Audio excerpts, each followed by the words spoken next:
ওকে দর্শক, আমি সজল আহমেদ, আমি একজন ইংরেজি ভাষা প্রশিক্ষক। আমি আজকে আছি বর্ণমালা স্কুলের সামনে, এটা শনিরাখাতে অবস্থিত। আমি আজকে দুজন স্টুডেন্ট পেলাম পুস্তক দোকানের পাশে। এখন আমি তাদেরকে একটা প্রশ্ন করবো, দেখি তারা উত্তর দিতে পারে কিনা। ওকে ওকে, তোমার নাম কি? আচ্ছা, ওকে, থ্যাংক ইউ। আমি তোমাকে একটা ছোট্ট প্রশ্ন করবো, দেখি তুমি উত্তর দিতে পারো কিনা। ইংরেজিতে, ভালোভাবে শুনবা, ইংরেজিতে আলফাবেট বা বর্ণমালা কয়টি?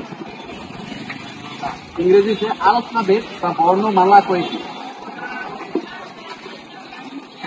তেমন কঠিন প্রশ্ন কিন্তু না, ঠিক আছে? কোনো সমস্যা নাই ভাইয়া।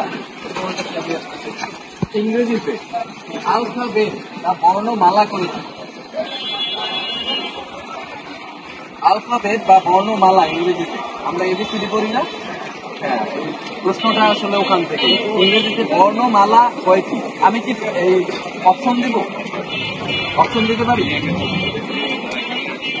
25, 26, 27, 1। 25, 26, 27, 1, 26টি, তাই না? ওকে, তোমার কাছে মনে হইলো ইংরেজিতে বর্ণমালা বা আলফাবেট, আলফাবেট কয়টা? 26টা। তুমি কি মনে করো? 26টা, তাই না? ওকে দর্শক, তারা আনসার দিল যে ইংরেজিতে বর্ণমালা বা আলফাবেট। এই প্রশ্নটা আসলে খুবই কনফিউজিং, ঠিক আছে?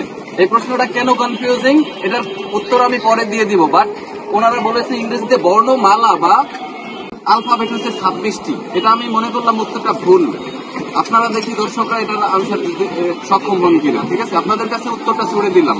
ওকে, থ্যাংক ইউ।